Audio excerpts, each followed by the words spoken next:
감사합니다. 평범함을 넘어 사명으로라는 시리즈 설교를 통하여서 예수님의 제자들을 우리가 함께 살펴오고 있습니다. 오늘은 그 마지막 9번째 시간으로 예수님의 12 제자 중 빈 공간이었던 가룟 유다의 자리를 대신했던 마띠아를 살핌을 통하여서 제자, 특별히 제자는 어떤 삶을 살아야 되는가 하는 부분에 대한 말씀으로 우리 이 시리즈 설교의 내용을 마무리하고자 합니다. 마띠아는 성경 전체에서 오늘 본문 외에는 언급되지 않는 사도입니다. 그의 사명의 자리가 어땠고 또 그가 어떻게 순교했는지, 그리고 그의 모습을 통하여서 어떤 영향력이 많은 이들에게 그 힘을 발휘하고 있었는지에 대한 어떠한 언급도 나타나지 않고 단순히 오늘 본문 속에 언급으로만 마무리된 인물이 마띠아이죠. 하지만 마띠아를 세우는 조건과 그리고 마띠아가 맡겨진 그 사명을 통하여서 우리는 제자는 어떤 삶을 살아야 되는가, 이에 대한 중요한 답을 얻게 되어집니다. 그래서 우리는 이 두 가지를 오늘 본문을 중심으로 살핌을 통하여 하나님의 부르심을 받은 우리 제자인 그리스도인들은 어떤 삶을 살아야 되는지를 함께 말씀으로 나누도록 하겠습니다. 먼저 첫 번째, 제자는 끝까지 그 자리를 지키는 자이다 라는 것입니다. 오늘 본문 말씀을 보면 베드로가 이제 가룟 유다를 대신하여 사도를 세우게 될 때 조건을 이야기합니다. 그 조건이 21절부터 22절인데 사실 그 조건은 하나예요. 주님 곁에 머문 자, 주님 곁을 지킨 자, 그를 선택하자라는 것입니다. 21절부터 보십시오. 처음부터 끝까지 주님과 함께 다닌 사람 중에 라고 이야기를 하죠. 그럼 처음은 언제일까? 처음은 예수님께서 요단강가에서 세례를 받으실 때입니다. 즉 예수님께서 세례를 받으심을 통하여서 이제 공생애가 시작이 되는데, 그때를 기준으로 삼아서 그리고 예수님이 십자가의 사건 이후 부활하신 뒤 40일 후에 승천하실 때까지를 의미합니다. 즉 예수님의 전 3년이라는 공생의 기간 동안 예수님 곁을 지키고 있는 자들 중에서라는 뜻이죠. 근데 여러분, 예수님 곁을 지킨다는 게 그리 쉽겠습니까? 사실 저희들이 결혼을 하거나 아니면 가정의 구성원으로 함께하게 됐을 때 그 가정의 구성원으로 함께한다는 것 자체도 힘들죠.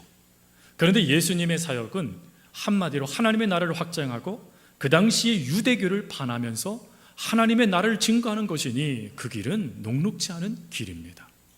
더군다나 그의 길 가운데 예수님의 말씀을 통하여 그 따름에 어찌 되면 의구심도 일어날 수 있었을 것이고 또 의심도 발생될 수 있었을 것이고, 또 그 현실을 보십시오. 예수님이 메시아 구세주라고 믿고 따라갔던 그 길은 참 비참했습니다. 빈들에서 주무셔야 되고 또 먹을 양식이 없으시고 또 어느 때는 피곤에 지쳐가는 그 모습을 보면서 오늘 이 마띠아라고 의심하지 않았겠습니까? 후회하지 않았겠습니까? 그런데 중요한 것은 그 어떤 감정, 어떤 사건, 어떤 환경이 그에게 주어진다 할지라도 마띠아의 위대한 점은 그 주님 곁을 떠나지 않았다라는 것입니다. 그리고 더 놀라운 것은 이 마띠아가 예수님의 살아계시는 동안에 그 곁을 떠나지 않은 것도 대단한데, 예수님이 떠나신 다음에, 즉 승천하신 다음에 그때 하신 말씀이 하나가 있었습니다. 그것은 예루살렘을 떠나지 말고 아버지께서 너희들에게 줄 성령을 기다리라는 말씀이었어요. 여러분, 이 말씀을 온전하게 지킨 자, 그가 마띠아였어요. 근데 여기에도 문제가 있어요. 어떤 문제일까요? 예수님이 부활하신 이후로 로마 당국과 유대의 종교 지도자들은 예수님과 제자들을 잡으려는데 혈안이 되어져 있었습니다. 즉 그들을 잡아서 죄를 물을 심산이었죠. 근데 문제는 찾지를 못하게 되니까 그게 더 강화해졌다라는 것입니다. 근데 그런 순간에 예루살렘, 갈릴리도 아니에요. 어느 산속도 아니에요. 예루살렘, 그 원수의 목전, 그 앞으로 하나님이 가라라는 것입니다. 그리고 기도만 하래요. 기다리래요. 여러분 쉬우시겠어요? 어려워요. 사실 이 말씀은 목숨을 거는 결정을 하라라는 주님의 뜻인 거예요. 근데 그 뜻에 마띠아는 어찌하냐면 아멘 합니다. 그래서 오순절 마가의 다락방에 성령이 내리는 그 사건의 그 중심에 마띠아가 그 모든 것들을 경험하게 되어지죠. 그리고 이런 모습 가운데 여러분 우리가 그 모습을 보면서 이런 생각을 가질 수 있어요. 아니 이렇게 목숨도 걸고 주님의 그 공생의 기간 동안 어떤 환경 속에서도 어떠한 생각이 밀고 들어와도 주님을 포기하셨던 그라면 칭찬받아야 마땅하지 않을까, 그런 생각 말입니다. 여러분들이 서초신동교회를 위해서 충성하시고 봉사하십니다. 아멘 안 하시니까 그렇죠? 그런데 제가 그 부분에 대해서 어떻게 장로님, 권사님, 집사님 어떻게 그렇게 헌신하세요? 라고 이렇게 말 한마디 없이 마땅하게 여겼으면 어찌하시겠습니까? 그래도 우리 목사님 최고야 하시겠습니까? 아멘 한 분 나오셨어요. 아멘 한 분. 아멘 한 분. 위로가 됩니다. 그러나 대부분은 어때요? 서운하죠. 섭섭할 거예요. 그러면 예를 들어서 하나님께 내가 인정을 못 받았다 쳐도, 예를 들어서 사람이 나를 인정해 준다라면 그래도 위로는 받을 수 있겠죠. 누군가가 옆에서 오늘 권사님 때문에, 집사님 때문에 이게 너무 은혜로웠어, 너무 고마워 라는 말 한마디만 해도요, 뭐 제가 한 건가요? 하지만 한편으로는 기쁨이 넘치게 돼요. 그런데 성경을 보면 오히려 그 기쁨이 넘치는 인물은 마띠아가 아니었습니다. 즉 마띠아는 칭찬도 받지 못했고, 그리고 사람들에게 인정도 받지 못했던, 드러나는 것이 전혀 없는 그저 무명의 성도였다라는 것입니다. 어찌할 수 있죠? 오늘 본문에 보세요. 23절에 드디어 사도들이 두 사람을 선택해요. 근데 두 사람을 선택하는데 하나님이 차별하세요. 어떻게 차별하시는 것 같습니까? 요셉과 마띠아를 이야기할 때 요셉은 이름을 세 가지나 이야기합니다. 그렇죠? 요셉이라는 이름이 있고, 또 그 다음에 바사바라는 이름이 있고, 그리고 유스도라는 이름도 있습니다. 특별히 유스도라는 이 이름은 하나님께서 불러주시는 명칭이 아니라 성도들이 부르는 별명이었어요.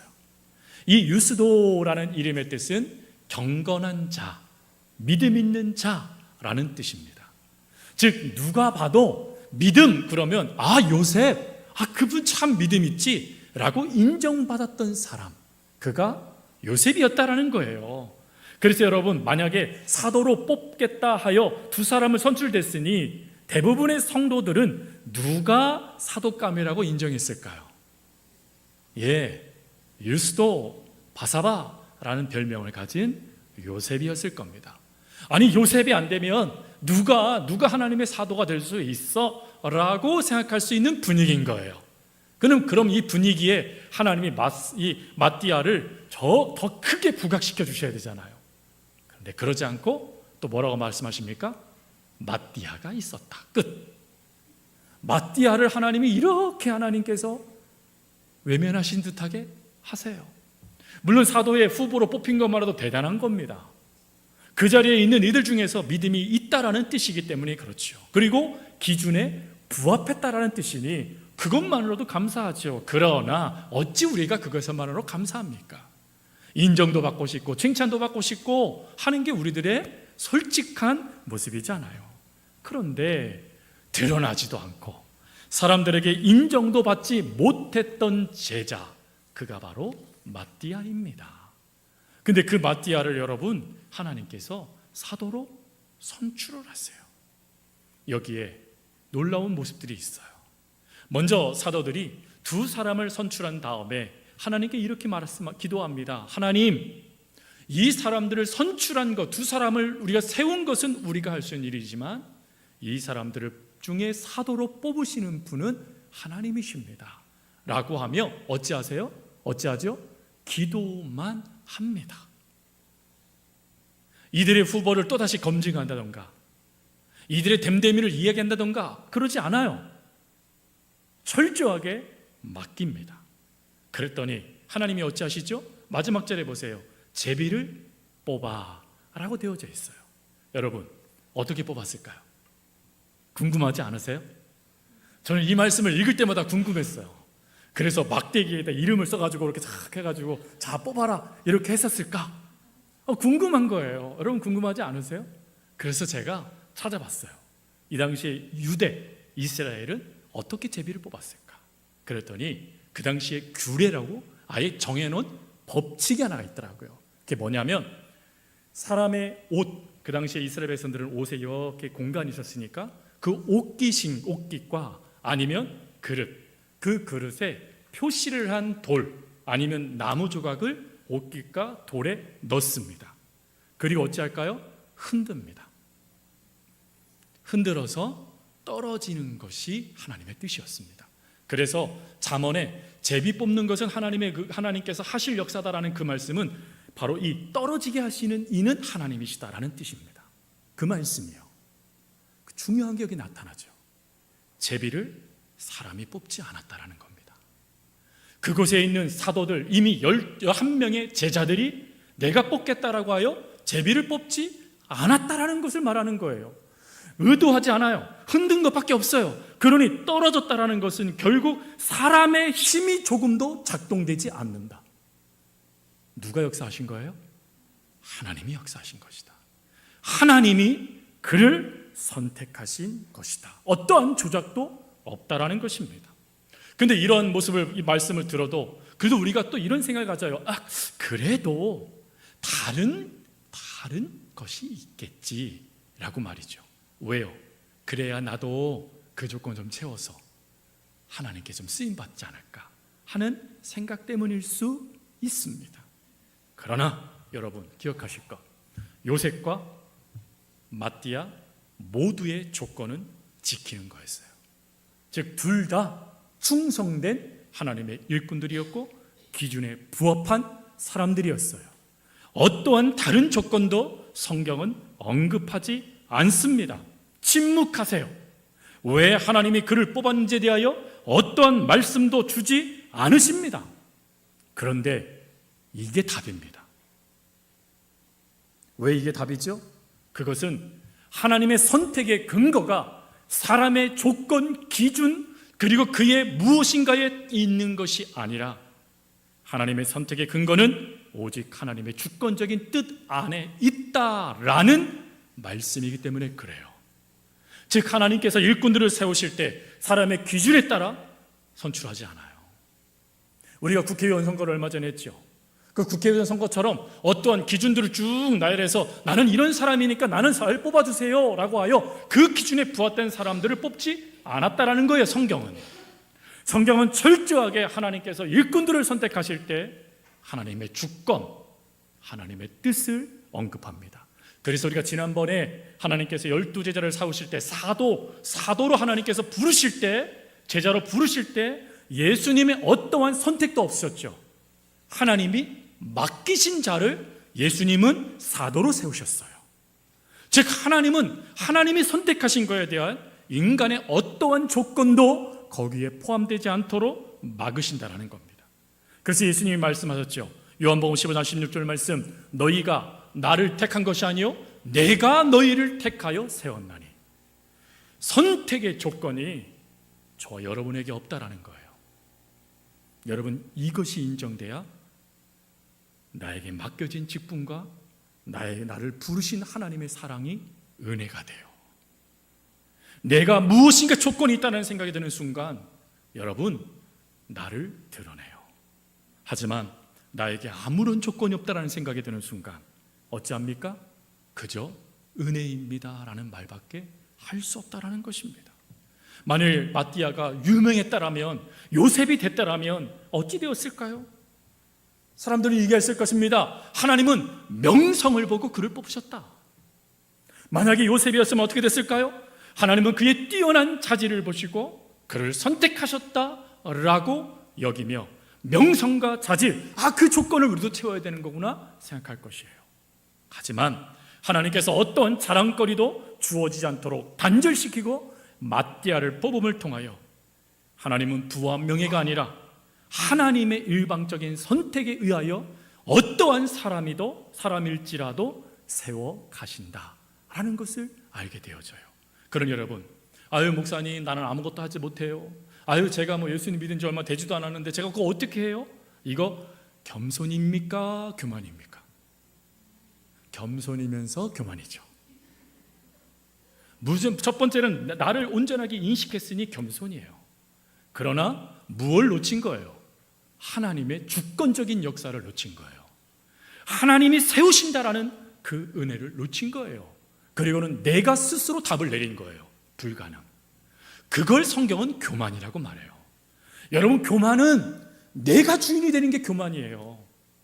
교만은 하나님을 믿지만 내가 주인이 되어 내 답을 내가 내려버리는 거예요. 그게 교만이에요. 여러분, 그러나 마띠아는, 그리고 그곳에 있는 120명의 성도들은 어찌합니까? 그러지 않았다라는 거예요. 절저하게 겸손하게 하나님의 뜻에 아멘하며 마띠아를 세웠다라는 것입니다. 성도 여러분, 여러분들도 마띠아예요. 믿으세요? 아멘 안 하시죠? 왜 마띠아인지 설명해 드리겠습니다. 여러분들의 이름이 불리는 자리에 여러분들이 봉사하고 계시지는 않아요. 여러분들의 이름이 나타나는 곳에서 하나님의 일을 섬기고 있지는 않아요. 지금도 저 주방에서 많은 분들이 수고하고 계세요. 그들의 이름을 여러분들이 호명하시나요? 아니요. 칭찬하시나요? 어떠세요? 여러분 식사 자리에서 늘 감사함으로 드셔야 됩니다. 아멘 안 하시잖아요. 서운하시잖아요. 누굴 이만큼 주고 난 요만큼 준다고 서운하시잖아요. 배고프시니까 어쩔 수 없어요. 화가 나시는 거. 그런데 그 이름도 없이 빚도 없이 수고하는 이들, 여러분 교사들 이름 아세요? 지금 주일학교 교사들 몇 명 있는 줄 아십니까? 그리고 지금 주차 봉사를 누가 하고 계신지 아세요? 이름 없이 빚도 없이 그 자리를 지키고 있는 마띠아들이 너무 많아요. 그분들이 다 여러분들이에요. 근데 여러분들을 선택하시고 불러주신 분이 누구십니까? 내가 무슨 자격이 있습니까? 우리가 무슨 자격이 있어서 하나님이 우리를 부르셨나요? 아니요. 일방적으로 사랑하시겠다라고 선택하시고 우리에게 그 사명을 맡기신 것이죠. 그러니 어찌 우리가 자랑할 수 있겠습니까? 그리고 혹 누군가가 우리를 알아주지 않는다라고 어찌 그 자리를 벗어날 수 있겠습니까? 그 자리를 허락하신 분이 누구십니까? 그 자리로 부르신 이가 누구십니까?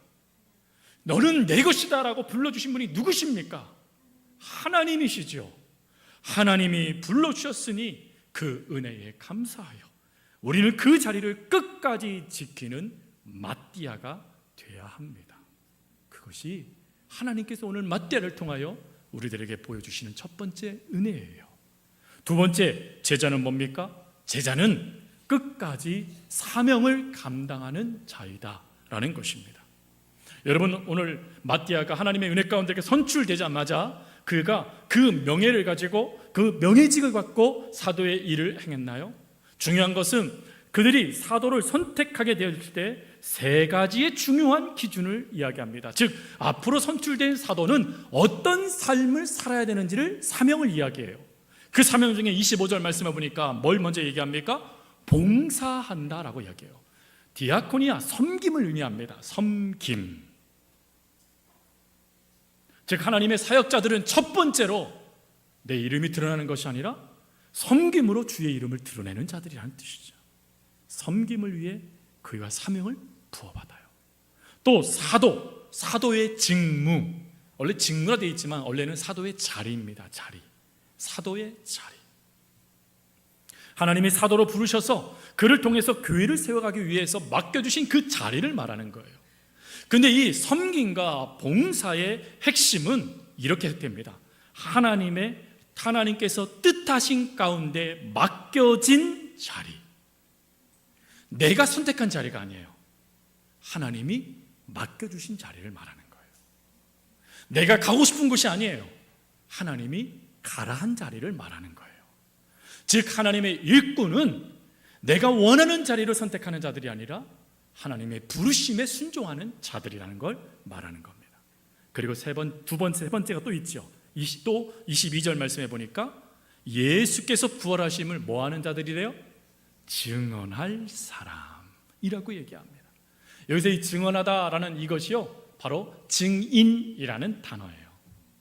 여러분이 증인이라는 이 단어는 헬라어로 마르티스라는 단어인데, 이 단어에서 어떤 단어가 파생되어지냐면 마터라는 단어가 파생되어집니다. 마터는 순교라는 단어입니다. 그러니 증인은 뭘 의미하죠? 목숨을 거는 자를 말하는 겁니다. 누구를 위해서요? 예수님을 위해서. 즉 나의 이 목숨도 내 것이 아니라는 거예요. 우리의 이 목숨도 누구 것이라는 겁니까? 하나님의 것이라는 거예요. 하나님의 이름을 증거하고 하나님을 드러내기 위하여 하나님께서 내게 맡겨주신 것, 그게 목숨이라는 겁니다. 근데 여기서 목숨은 단지 생명, 이것만을 의미하는 게 아니에요. 여러분들의 수많은 하나님 주신 은사들, 여러분들에게 주신 수많은 물질들, 여러분들에게 주신 수많은 재능들, 그리고 달란트들, 할 것 없이 그 모든 것을 의미하는 것이에요. 그게 다 누구 거라는 겁니까? 하나님 거라는 거예요. 하나님을 위해서 사용되어야 될 거라는 것입니다. 그러면 마띠아가 이걸 제대로 사용해 갔을까? 안타깝게도 성경에 이것이 기록되어 있지 않아요. 그런데 여러분, 교부들, 특별히 사도들 이후로 세워진 교회의 일꾼들을 교부라고 합니다. 그 교부들이 놀라운 교회사들을 썼어요. 즉 예수님부터 그리고 그 지금까지 하나님을 믿는 자녀들이 어떤 삶을 살았나, 그들이 당한 고통은 무엇이고 그 삶은 무엇이었는가를 역사로 쓰기 시작해요. 그게 대표적인 게 요세푸스의 기록이죠. 역사서입니다. 그런데 그 교부들의 기록을 보니까 이 마띠아의 이름이 기록되어져 있어요. 그 기록에 공통적으로 적힌 내용이 뭐냐면, 그는 하나님의 사명을 부여받고 사도로 쓰임받자마자 예루살렘을 성령 충만받은 뒤에 떠납니다. 그리고 이방 땅으로 가서 복음을 증거하는 사명자가 돼요. 즉 선교사가 됐다는 거예요. 그리고 안타깝게도 그 선교지에서 순교하였습니다. 순교의 방법은 너무 다르게 기술되어져서 어떤 것인지 모르겠어요. 그러나 핵심은 그는 그 사명을 끝까지 감당했다라는 것이에요. 근데 여러분, 그가 알아주는 자가 아니었어요. 그는 무명이었어요. 칭찬받는 자가 아니었어요. 사람들에게 인정받는 자가 아니었어요. 그저 있으나 마나한 존재처럼 여겼던 존재일 수도 있어요. 그런데 그가 하나님의 사명을 부여받자마자 그 사명을 끝까지 감당하여 마침표를 찍었다라는 것입니다. 여러분, 이 놀라운 역사를 사도 바울은 이렇게 고백했죠. 디모데후서 4장 7절 말씀, 나는 선한 싸움을 싸우고 나의 달려갈 길을 마치고 믿음을 지켰으니. 그는 끝까지 주를 위하여 믿음을 지킨 사명자, 그게 바로 마띠아였다라는 것입니다. 성경에 드러나지 않아도, 그리고 그의 이름 석자를 하나님이 인정해 주지 아니해도 하나님, 나에게 사명을 맡겨주신 분은 하나님이시니 나 이 사명을 끝까지 감당하겠습니다라고 하여 빛도 없이 이름도 없이 그저 무명처럼 묵묵히 그 사명을 감당해냈던 위대한 사도, 그가 마띠아였다라는 것입니다. 이 말씀을 들으면 여러분들이 지레 겁먹고 이렇게 말씀하실 수 있어요. 아우 목사님, 저는 선교 꿈도 꾸지 못합니다. 저는 이방 땅 갈 생각도 없어요. 제 목숨 못 걸어요. 여러분, 그렇게 말하는 거 당연한 거예요. 왜요? 현실이요, 너무 고통스럽거든요. 쉽지 않거든요. 그런데 여러분들도 충분히 증인이 될 수 있습니다. 어떻게 해요? 조금 전에 제가 교부들 이야기를 드렸잖아요. 근데 그 교부들이요, 이 마띠아의 이야기를 이야기하면서 순교, 과연 주를 위해서 죽는 것만이 순교인가? 라는 이 부분에 대하여 놀라운 답을 제공해 줬어요. 교부들은 순교를 또 다른 순교가 있다라고 이야기하며 이렇게 표현했습니다. 순교, 피 흘리지 않는 순교도 있다라고 표현을 했어요. 즉 내가 어느 곳에 가서 돌에 맞아 죽는 그 순교, 목이 베어지는 그 순교, 그런 순교만이 순교가 아니라 주님을 위하여서 피 흘리는 것 같은 그런 고통의 자리일지라도 하나님의 은혜 가운데 내가 감당할 수 있는 순교의 자리가 있다라는 거예요. 그 자리가 어디일까요? 여러분들의 삶의 자리죠. 여러분들이 발을 내딛고 있는 그 자리입니다. 그게 직장이든 그게 가정이든 그게 여러분들이 사람을 살아가고 있는 어떤 공동체의 자리든 그 자리에서 얼마든지 증인의 삶을 살아갈 수 있다는 거예요. 실제로 그렇지 않습니까? 여러분, 실제로 우리들이요 어떻습니까? 예수님 때문에 손해보잖아요. 아닌가요? 예수님 때문에 손해봐요. 예수님 때문에 억울함도 당해요. 또 예수님 때문에 여러분들의 시간과 물질을 하나님께 드려요. 최선을 다하여 내가 오해를 당해도 그 오해를 풀지 않아요. 주님을 위해서 감내해버려요. 그리고 어떤 순간에 내가 최선을 다하여 그 삶을 살아가요. 그게 순교의 자리라는 거예요.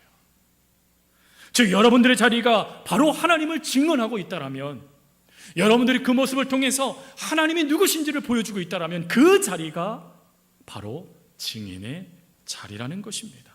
그러니 사랑하는 성도 여러분, 나는 평범해서 안 된다고요? 마띠아가 평범했다니까요. 나는 아무 재능도 없어서 못한다고요? 여러분, 마띠아는 인정도 못 받았다니까요. 그런데 그가 하나님 앞에 쓰임받게 되어지자 그 사명을 포기하지 않고 끝까지 아멘 하더라는 것이에요. 하나님은 오늘 제자인 여러분들에게 이걸 원하신 거예요. 그리고 놀라운 것은 그가요 사도가 됐기 때문에 이렇게 순종한 게 아니에요. 그가 하나님 앞에 이렇게 부름받고 인정을 받고 세움받으니까 그 삶이 이루어진 거예요. 즉 하나님은 여러분들이 그 삶을 충분히 살아갈 수 있도록 역사하신다는 겁니다. 그러니 믿으신다라면 여러분들이 있어야 될 그 자리를 떠나면 돼요, 안 돼요? 멈추면 돼요, 안 돼요? 서운하다고 삐져서 다른 데로 가시면 돼요, 안 돼요? 안 돼요. 여러분, 누가 맡기셨어요? 누가 부르셨어요? 누가 그 일을 감당하게 하세요? 하나님이에요. 그러니 그 하나님께 구하면서 그 길을 가세요. 그 삶이 어떤 삶이라고요? 증인의 삶인 것입니다. 오늘 이 말씀을 생각하면서 우리 함께 찬양했으면 좋겠어요. 세상이 당신을 모른다 하여도 주님은 그 이름 마음에 새겼네.